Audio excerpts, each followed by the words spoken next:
Line चलनी है। अस्सलाम वालेकुम नाज़रीन, आप देख रहे हैं पीर पंचाल स्पीक्स महमूद ख्वाजा के साथ। नाज़रीन, कोर्ट कम्प्लेक्स के अंदर इंतज़ामिया, ज़िला इंतज़ामिया की तरफ से एक कैंप लगाया गया है। यहाँ आप देख सकते हैं कि लोग भी आए हुए हैं। विकसित भारत संकल्प कैंप है, डिस्ट्रिक्ट एडमिनिस्ट्रेशन पुंछ। लेकिन कहीं ना कहीं लोगों की तादाद जो है जिस हिसाब से या जिस तादाद से होनी चाहिए थी वो नहीं है। बहरहाल यहाँ हम लोगों से बातचीत करेंगे कि किस तरह का जो ये संकल्प है वो उठाया जा रहा है। यहाँ तो कैमरामैन को कहूँगा कि वो दिखाएंगे। मोदी साहब ने एक उर्दू में खासकर लिखा हुआ है, मोदी सरकार की गारंटी सबका। जो ये कैंप है आज में होगा पूरा कमेटी सुप्रीम कोर्ट की तरफ से जो आज तक लोगों को फैसिलिटीज दी गई हैं या जो यहाँ लोगों की मिन जुमला डिमांड थी, मांग थी, वो हम पूछना चाहेंगे कि कहाँ तक कामयाबी मिली है। मैडम, बताएंगे आप हमें कि क्या क्या जो फैसिलिटीज आपने लोगों को दी हैं, कितने मकानात बने हैं या कितने अभी ज़ेरे गौर हैं? एक्चुअली हमारे पास इस टाइम तक ना तकरीबन 5 डीपीआरस अप्रूव हो चुकी हैं, ठीक है। जिसमें से जो हमारी पुरानी डीपीआरस हैं उसमें 251 बेनिफिशरीज टोटल थे, जिसमें से 169 हमारे कंप्लीशन पे हैं और जो रेस्ट ऑफ ऑल है वो अंडर कंस्ट्रक्शन है। जैसे प्लिंथ लेवल पे हैं, लिंटर लेवल पे हैं और रूफ लेवल पे हैं। और जो कंप्लीशन है वो 169 हो चुके हैं। और हमारी लेटेस्ट अभी एक नई डीपीआर अप्रूव हुई है, उसमें 85 बेनिफिशरीज हैं जिनको अवार्ड लेटर देने के लिए आज हमने यहाँ पे बुलाया हुआ है। तो उसमें से भी तकरीबन 61 हम MIS अटैचमेंट कर चुके हैं और 2-3 दिन में उनका भी जियो टैग स्टार्ट हो जाएगा। टोटल इस वक्त तक इस टेनियर में कितना आपने काम 336 यहाँ पे 336 घर टोटल इस टाइम तक अप्रूव हो चुका है सुन कोर्ट में। हाँ, 336। तो और क्या क्या स्कीम्स हैं? पानी के हवाले से मैं बात करूंगा या नहीं, जो मेरी है आपका वो खाली शेल्टर फॉर ऑल है। हाँ, शेल्टर फॉर हम सिर्फ घर प्रोवाइड करते हैं। जिनके पास घर नहीं होता हम उनको घर प्रोवाइड करते हैं। म्यूनसिपल कमेटी सुप्रीम कोर्ट की तरफ से जो हमें ये बताई गई है तादाद के कुछ मकानात जो हैं वो लोगों को प्रोवाइड कर दिए गए हैं, जिनमें लोग इस वक्त रिहाइश पजीर हैं और कुछ अभी ज़ेर तामीर भी हैं। और 336 जो पूरी तादाद इन्होंने बताई है। मैडम, क्या क्या स्कीम जो इस वक्त तक आपने लोगों को दी हैं या पेंशन के हवाले से हम बात करें या स्कूटीज वगैरह जो प्रोवाइड की हैं, और क्या क्या जो लोगों को सहूलियात आपने मुहैया कराई हैं सोशल वेलफेयर डिपार्टमेंट की तरफ से? जी, बिस्मिल्लाहिर्रहमानिर्रहीम। पहले से ही हमारी पेंशन जो है 3 किस्म की पेंशन थी। एक था हमारा हैंडीकैप पेंशन जो माजूर लोग हैं, एक बेवा लोग जो बेवा हैं और एक बुजुर्ग लोग ओल्ड एज पेंशन। ये 3 हमारी जो कैटेगरी थी, ये पेंशन हमारी आ रही थी। फिर पिछले नवंबर से ऑनलाइन स्टार्ट हो गया। आज जो हम पेंशन दे रहे हैं वो ऑनलाइन मोड पे है और यही समझते हैं कि जितने भी लोगों की पुरानी पेंशन लगी थी वो भी एक हिसाब से रिन्यू कराएगी, क्योंकि वो सारे डॉक्यूमेंट्स जो हैं वो ऑनलाइन करके। तो इस वक्त हमारे पास जो ऑनलाइन में इस वक्त का डाटा है वो 12,139 लोग हैं जिनकी सैंक्शन हो चुकी है। और दूसरी स्कूटीज जो हैं, स्कूटी में भी हमने इस बार अपनी जो हमारी तहसील सुरनकोट है यहाँ पे 25 स्कूटियाँ हमें ने लोगों को प्रोवाइड की हैं जो माजूर लोग हैं, जिन्हें आज फ़ायदा भी हुआ है इन स्कूटियों से, क्योंकि कोई बिजनेस कर रहा था, जैसे कोई टेलरिंग का काम कर रहा है, कोई कैंटीन चला रहा है। ऐसे वर्कर्स हैं हमारे पास जो माजूर लोग थे और वो आज स्कूटी का फ़ायदा उठा रहे हैं। मैडम, यहाँ काफी लोगों का ये कहना है कि हम तक लोग पहुँचते हैं कि जिन लोगों को मिलना चाहिए पेंशन बेनिफिशरी जो है, अभी भी उन लोगों को आपके ऑफिस के चक्कर लगाने पड़ते हैं। कुछ काफी लोग ऐसे हैं जिनको स्कूटीज वगैरह भी नहीं प्रोवाइड की जा रही, और किस तरह से वो आपको अप्रोच करें ताकि उनको वो जो हक है वो मिले। जो स्कूटीज का है वहाँ पे हमने तो एक किया था कि 100% सैचुरेशन करनी है। जितने भी हैंडीकैप लोग हैं उनको हमने स्कूटी दिलवानी है, लेकिन उसमें भी कैटेगरी है। एक जिसका UDID कार्ड परमानेंट है वो उसी को स्कूटी मिलेगी, और दूसरा वो कोई ना कोई बिजनेस कर रहा होगा या स्टूडेंट होगा। अगर कोई बिजनेस कर रहा होगा तो उसे स्कूटी मिलेगी, या स्टूडेंट होगा तो उसमें एज की कैटेगरी भी है। एज 18 साल से 49 तक है। बहुत सारे लोग ऐसे भी हैं अभी जिन्होंने, जैसे ओल्ड एज की हम बात करें या बेवा हैं, जी जी हैंडीकैप से, जिन्होंने अभी जी जो है वो ऑनलाइन नहीं किया, अप्लाई नहीं किया पेंशन के लिए, उनके लिए क्या जो है आपका तरीका है? उनको हम बार बार जाके जहाँ पंचायत लेवल पे भी हमारा क्राफ्ट टीचर्स मेरी जो हैं ऑफिस का बंदे हैं वो जाके उन्होंने अवेयरनेस की है। हमने सरपंचों के थ्रू भी कहा है कि ऑनलाइन करें। पहले भी मैंने मीडिया के थ्रू भी ये पैगाम लोगों तक पहुंचाने की कोशिश की थी, न्यूज़पेपर के थ्रू, कि आप ऑनलाइन करें। और ऑनलाइन में उनको सबसे पहले जो ओल्ड एज है उसके लिए मैं एक बार फिर से डॉक्यूमेंट बता देती हूँ कि जो ओल्ड एज का है उसको एक तो सर्टिफिकेट लेनी है बीएमओ ऑफिस से, एज सर्टिफिकेट, डोमिसाइल चाहिए उसके लिए, एफिडेविट चाहिए 3, और राशन कार्ड जो है वो आईडी वाला चाहिए। और इसमें एक चीज़ और भी है कि जो एपीएल वाला है वो ओल्ड एज और बेवा में नहीं आएगा, सिर्फ जो माजूर हैं वो आएंगे एपीएल में, नहीं तो बाकी जो ओल्ड एज में हैं वो कैटेगरी। स्कूटी के अलावा व्हील चेयर वगैरह जी, उसका क्राइटेरिया क्या है? व्हील चेयर वगैरह हमारा एक असेसमेंट कैंप होता है हर साल। वो टीम हमारी बाहर से आती थी, ओलंपिको थी वहाँ वो आके यहाँ से लोगों की मेजरमेंट लेके जाती थी। जो जिसको लगता था कि व्हील चेयर चाहिए, किसी को कानों की मशीन चाहिए या वॉकिंग स्टिक चाहिए या क्रूचीज चाहिए, वो उसी हिसाब से वो लोग देते थे।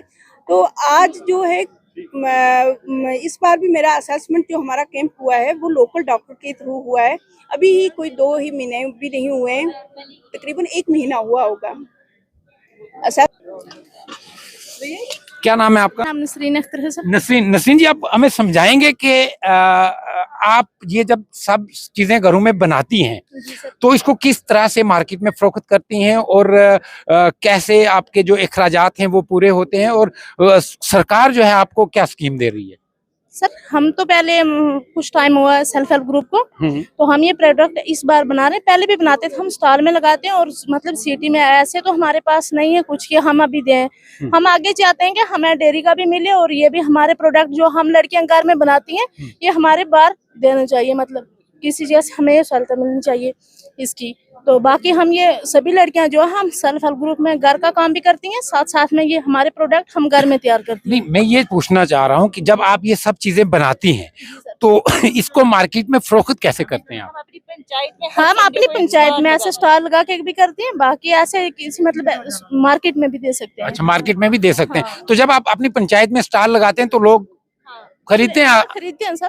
तो मैं ये जानना चाहूंगा कि जैसे आप ये पशम वगैरह खरीदते हैं, फिर आपकी जो मेहनत इस पर लगती है तो आपको फायदा अच्छा खासा होता है? बेनिफिट है। हमारे ऐसे सेंटर, सिलाई सेंटर भी हैं। हमने अमीद वालों ने हमें सेल्फ हेल्प ग्रुप से हमें 10-10, 20-20 लड़कियों को ट्रेनिंग दी है। उसकी वजह से हमारी ग्राम पंचायत ब्लॉक सुरनकोट के अंदर हमें टेलर के पास जाने की कोई जरूरत नहीं। हर घर की हमारी कुछ नहीं है, हर घर में 3-4 लेडीज हैं जो वो टेलरिंग का काम ऑलरेडी करती हैं। हाँ, बाकी घर का काम भी सभी। तो यानी ब्लॉक सुरनकोट इस ये जो स्कीम है इससे आप खुश हैं और बहुत अच्छा है। ये तो मजीद सरकार को क्या क्या इकदाम उठाने चाहिए? हम ये करते हैं कि हमारी जो सेल्फ हेल्प ग्रुप है इसमें हमें देना चाहिए, मतलब सरकार को, लड़कियों को, कि हमारे डेयरी जो दूध होता है हमारे घर का, हमारे पास और तो कुछ होता नहीं, हमारे ब्लॉक सुरनकोट में दूध होता है, वो हमारे डेयरी होनी चाहिए हमारे ब्लॉक सुरनकोट में, कि जिसे हम एक जगह में अपने गांव पंचायतों में रखें तो वहां से हमारा दूध मार्केट में बिकना चाहिए। हम वही कर सकते हैं। बाकी हमारे ये होते हैं, हम ड्रेस बनाते हैं, मतलब ये जो प्रोडक्ट भी हम तैयार करते हैं, हमारे डी साहब भी और हमारे गवर्नमेंट हमारे साथ ऐसा करे कि हमारा ये प्रोडक्ट बिकना चाहिए। अगर हम इतना खर्चा करके बनाते हैं, हमारे बिके ना तो किस काम? मैं यही चीज कह रहा था। अब मैं ये जानना चाहूंगा, ये जो काम आप कर रहे हैं ये इंडिपेंडेंट कर रहे हैं, यानी ये जो रॉ मटेरियल है ये आप खुद खरीदते हैं? खुद खरीद के बनाते हैं सर। हमें सरकार इसमें आपको कोई जो है वो स्कीम नहीं दे रही है? नहीं दिया। हमारे सेल्फ हेल्प ग्रुप से हमें लोन मिलता है।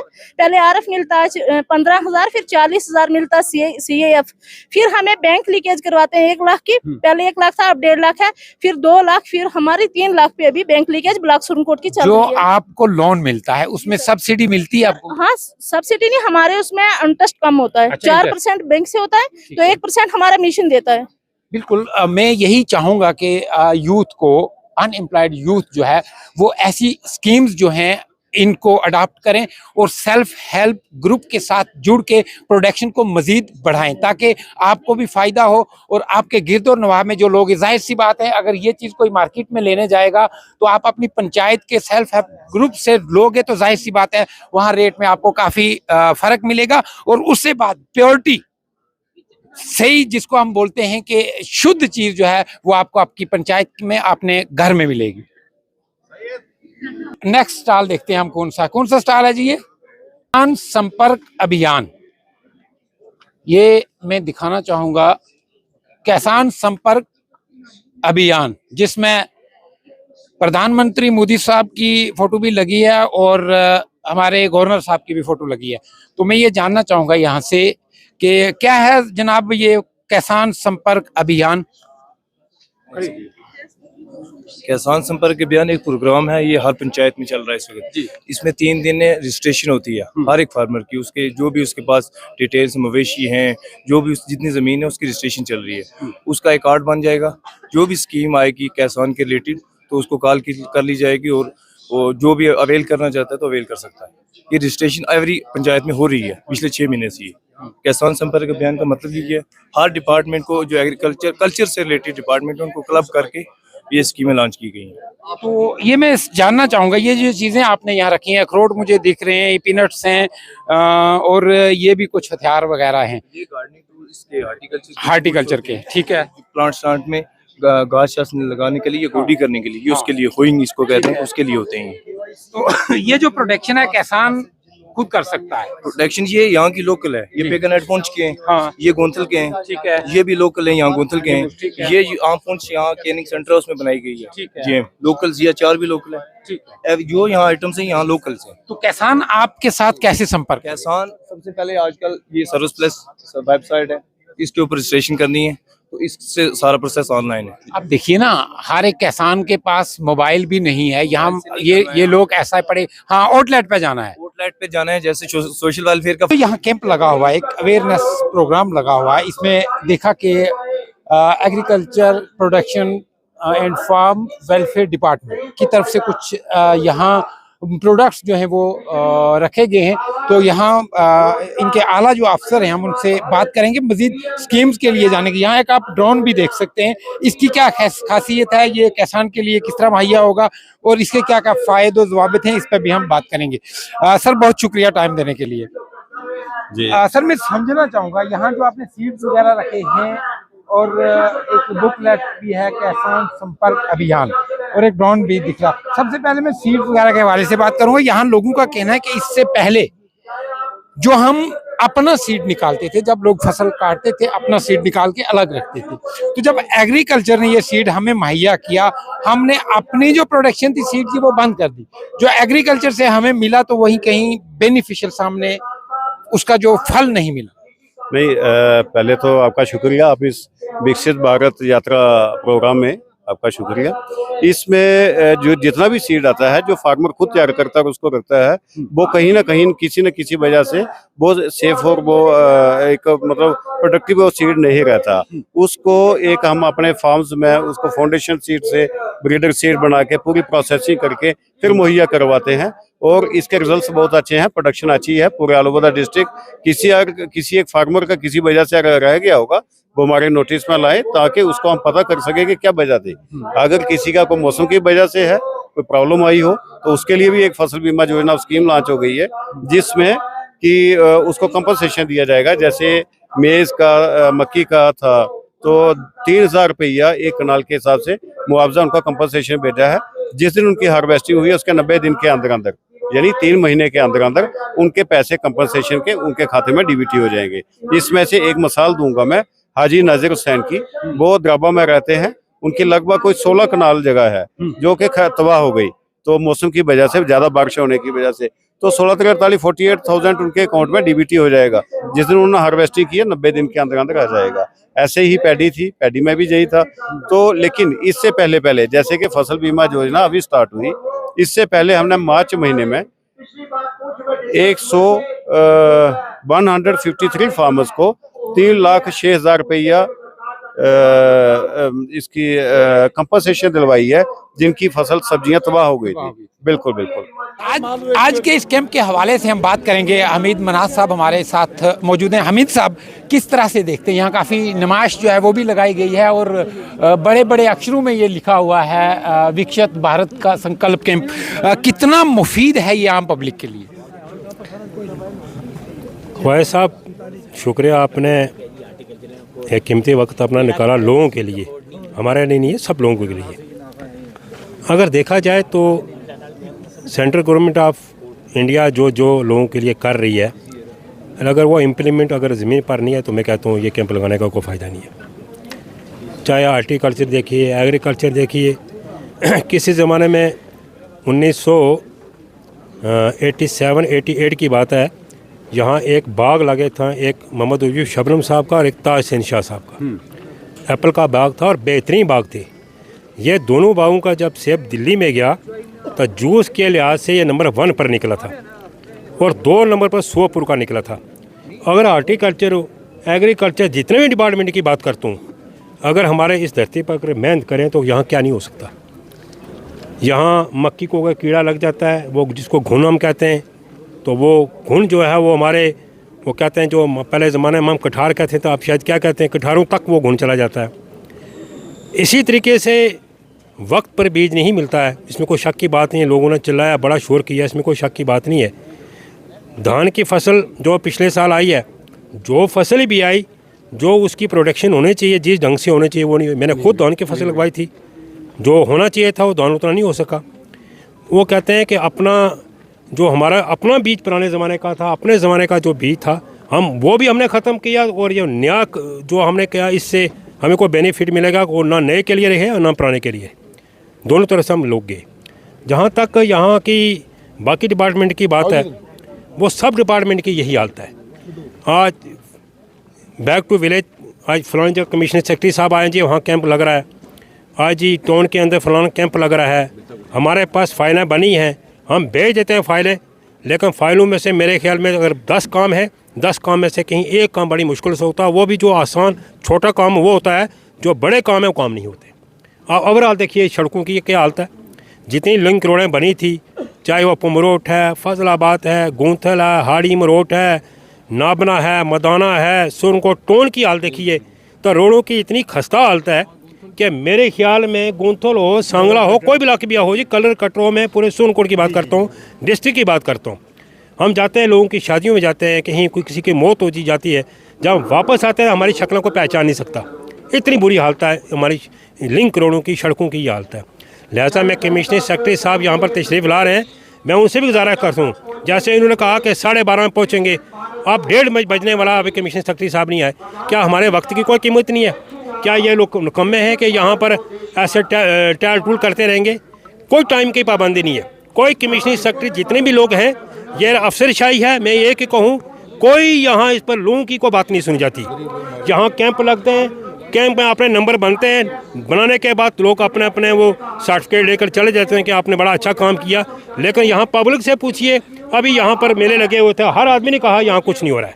हकीकत यही है कि इस कोरोना राज के दौर में हमने सोचा कि यहाँ डेवलपमेंट होगी। डेवलपमेंट एक है, जो हमें मानना जम्मू से जो पुंछ रोड जा रही है उसमें डेवलपमेंट है, इसको शक की बात नहीं है। अगर उसमें भी वो डिफेंस पर्पज ना होता, मेरे ख्याल वो भी ना बनती। बाकी ओवरऑल देखिए यहाँ कोई डेवलपमेंट नहीं है। चाहे PWD देखें, RNB देखें, यहाँ म्यूनसिपलिटी देखें, PHE की इतनी खस्ता हालत है। शाह साहब ने ठीक कहा, इतनी लीकेज है। हम जब लीकेज की बात करते हैं, कहते हैं हमें फंड्स नहीं है, हमारे पास पैसा नहीं है। एक मोटर ठीक करने के लिए यहाँ से मोटर जम्मू जाती है और 4 महीने लग जाते हैं। 4 महीने तक मोटर, 4 महीने लोगों को पानी बंद रहता है। यह जोगी मोड़ से लेके चक पोस्ट में इस रोड की वाइडिंग हो रही है और वो पैसा भी ठेकेदारों ने पहले जमा करा दिया है। अब मोहल्ले वाले लोग रो रहे हैं कि हमें पानी नहीं मिल रहा। PHE डिपार्टमेंट चाहे AI हो, JE हो, D हो, उनसे बात करो, कल ठीक हो जाएगा। वो कल उनका 1 मिनट ठीक नहीं है। मैं इस कैंप के हवाले से बात करूंगा कि एक तो मुझे जिस तादाद में, अगर इतना वाइड लेवल का कैंप आप लगा रहे हैं, तादाद में लोग होने चाहिए वो नहीं है, तो किस तरह देखते हैं कि ये क्यों, क्या कोई इलेक्शन स्टंट है या किस तरह से देखते हैं आप? मैं अर्ज़ करूं, जो आपने बात की है सिर्फ इलेक्शन स्टंट है, इसके अलावा कुछ नहीं है। आप यकीन मानिए, मैं टाउन के अंदर छोटा सा काउंसलर भी हूं, मुझे रात के 8:30 बजे पता चलता है आज कोई मीटिंग भी है, कमिश्नर सेक्रेटरी साहब आ रहे हैं और यहाँ कोई प्रोग्राम भी है। तो आम जनता की क्या हाल होगी? ये लोग यहाँ पर आए, अगर यह कैंप कहीं किसी बाहर की जगह पर लगता, मेरे ख्याल 10 आदमी ना होते। ये सिर्फ कोर्ट में जो अदालत में लोग हैं या तहसीलदार के साहब का हैं या SDM के पास हैं, यही लोग यहाँ इकट्ठे हुए हैं। कोई बुलाया हो आदमी ने, कोई लोगों को नहीं बुलाया। ये तो हालत है। किसी से पूछो, किसी जगह है इनका कोई अगर DDC या VDC के लोगों को बुला के आप ये कहें कि लोगों की जो सुनवाई हो जाएगी, वो नहीं हो सकती है। DDC भी देखेगा कि कहाँ से मुझे वोट मिलेगा, मैं उनकी बात करूँ। जिन्होंने वोट नहीं दिया DDC वहाँ की बात नहीं करेगा। आप पब्लिक दरबार है, पब्लिक की बात सुननी चाहिए, पब्लिक की बात सुननी चाहिए। आप यहाँ पर इस नोटिफाइड के अंदर आप देखिए, अवेयरनेस हमेशा पब्लिक के लिए होती है, ना कि रिप्रेजेंटेटिव के लिए। सही कहा, जब आप पब्लिक के साथ डायरेक्ट नहीं जुड़ेंगे तो मुझे नहीं लगता कि आपको ऐसे कैंप्स का इनकाद करना चाहिए। शाह साहब हैं मेरे साथ। शाह साहब, आप किस तरह से देखते हैं? एक तो मैं डेवलपमेंट की बात करूँगा, दूसरा यही है कि क्या किन हालात में ये कैंप लगाए जा रहे हैं? जिस तादाद में लोग होने चाहिए थे वो नहीं हैं, और जो टाइम दिया गया था ज़िला इंतज़ामिया क्या उस टाइम पे पहुंची? बहुत बहुत शुक्रिया, आपके माध्यम से हम यहाँ बात कर रहे हैं।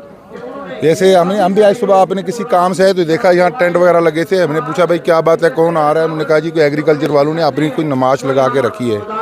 जब हमें पूछा, जो मुलाजम हमें यहाँ 6-6 महीने नज़र नहीं आते, जब कोई बाला ऑफिसर यहाँ आता है, कोई कमिश्नर सेक्रेटरी आता है, कोई भी आता है, तो उसने ये सब टाई डाल के आ जाते हैं। ये सब जो रखा है, मुझे कोई एक पर्टिकुलर एरिया दिखाएं जहाँ से ये इन्होंने कोई चीज़ लाई हो। ये जो दवाइयाँ हैं ये हमें मार्केट से ख़रीदनी पड़ती हैं, इनके कहाँ रखी? मैंने कहा आपके किसी ऑफिस में जो दवाइयाँ हैं वो किधर हैं? ये सब झूठ है, लोगों को बेवकूफ़ बनाया जा रहा है, सर गलत हो रहा है, कोई पूछने वाला नहीं है। बस यही मैं कहना चाहता हूँ कि इस पर नज़रसानी की जाए कि ये हो क्या रहा है। सुरनकोट कॉन्स्टिट्यूएंसी के जो लोग हैं, खासकर आप जिम्मेदार लोग हैं, सीनियर सिटीजन हैं, सोशल एक्टिविस्ट हैं, यहाँ हमारे बहुत सारे ब्यूरोक्रेट्स जो हैं वो रिटायर्ड आए हुए हैं, आप लोग क्यों इकट्ठे हो के ऐसी चीज़ों के खिलाफ लड़ाई नहीं लड़ते? क्या करें, कुछ सुनवाई हो नहीं रही है, कोई पूछ ही नहीं रहा, कोई सब अफसरशाही चल रही है, तानाशाही चल रही है, हमें कोई नहीं पूछता है। बहुत दरबदरी हो रही है, लोग बहुत परेशान है इस वक्त, कोई नहीं मान के। यहाँ तो मैंने काफ़ी बड़ा बोर्ड पढ़ा है मोदी साहब का कि हर पक्का घर, हर नल जल। कोई कसूर नहीं, ऊपर से पहले ज़माने में कोई 10-20 साल किसी अफसर में नाम नहीं ले सकता। उन्होंने कहा था हम 100 रुपया भेजते हैं जम्मू कश्मीर के लिए, 10 रुपये पहुँचते हैं, 90 रास्ते से गायब हो जाते हैं। वही बात है यहाँ पे, रिपीट हो रही है बात। गरीब को कुछ नहीं मिल रहा है, गरीब मर रहा है। यानी करप्शन जो है वो सरे फहरे आसमानों पे कोई गरीब का कोई सुख बस नहीं है, जी नहीं सकता गरीब से। तो किस तरह सद्देबाब होगा इन मसाइल का? अगर ईमानदारी से ये काम करें, हर आदमी अपनी जिम्मेवारी समझे, जो भी है एग्रीकल्चर का कोई आउटपुट देखो 3-4 साल से किसी एक गांव में, इस पूरे इलाके में जो गोंतल, पमरोड, सांगला 3 गांव की बात करता हूँ, अगर आपको 50 क्विंटल मक्की मिलेगी, मैं रजाना दूंगा। हमारे एक पंचायत में 50 किलो मक्की पूरी नहीं, क्या हो गया? यही ज़मीनें पहली थी, लाखों मन निकलता था। शाह साहब, अभी मेरी बात ना, जैसे मैंने पहले जिक्र किया, यहाँ के काफ़ी ब्यूरोक्रेट्स से जो रिटायर्ड आए हुए हैं, मेरी उनसे बात हुई इसी हवाले से। उन्होंने कहा जी हमें तो पता ही नहीं है, हमें तो इल्म ही नहीं है कोई कैंप होने जा रहा है। तो क्या चाहिए कि इंतज़ामिया क्या दिखाना चाहती है कि अगर लोगों को बुलाना नहीं है? उनमें से एक आला ऑफिसर थे, मैं नाम नहीं लूँगा, उन्होंने कहा कि यहाँ इंतज़ामिया के कुछ चंद लोग हैं, फूल माला हार वाले लोग, उन्हीं को बुलाते हैं। तो क्या समझ उनके पिक एंड चूज है, 8-10 लोग इन्होंने रखे हैं, जहाँ भी कोई ऑफिसर आए बाहर से, आम पब्लिक को तो नहीं पता, जैसे हमें नहीं पता आज, तो ये उनको बुला के उनसे ये सारा मीडिया से ये करते, ये सब ठीक हो रहा है, लेकिन ऐसा नहीं है, बिल्कुल गलत है ये। मैं ये कहना चाहूँगा डिप्टी कमिश्नर पुंछ साहब, आपके लिए यही मैसेज है कि लोग आपकी तारीफ कर रहे हैं कि आप काम कर रहे हैं, लेकिन जब ऐसे मामलात या मौके होते हैं, आप वो उन फूल माला वाले लोगों को मत बुलाइएगा जो यहाँ के बाशिंदे हैं, जो यहाँ के वोटर हैं, उनको बुलाइएगा। एडमिनिस्ट्रेशन के दरमियान और गरीब पब्लिक के दरमियान ऐसा ब्रिज बनाएं ताकि लोग डायरेक्टली बात आपके साथ करें। लोग ये भी कहते हैं कि इंतज़ामिया के फ़ोन बंद होते हैं, इंतज़ामिया के स्विच ऑफ होते हैं तो फ़ोन नहीं उठाते। अलबत्ता इस चीज़ पे आपको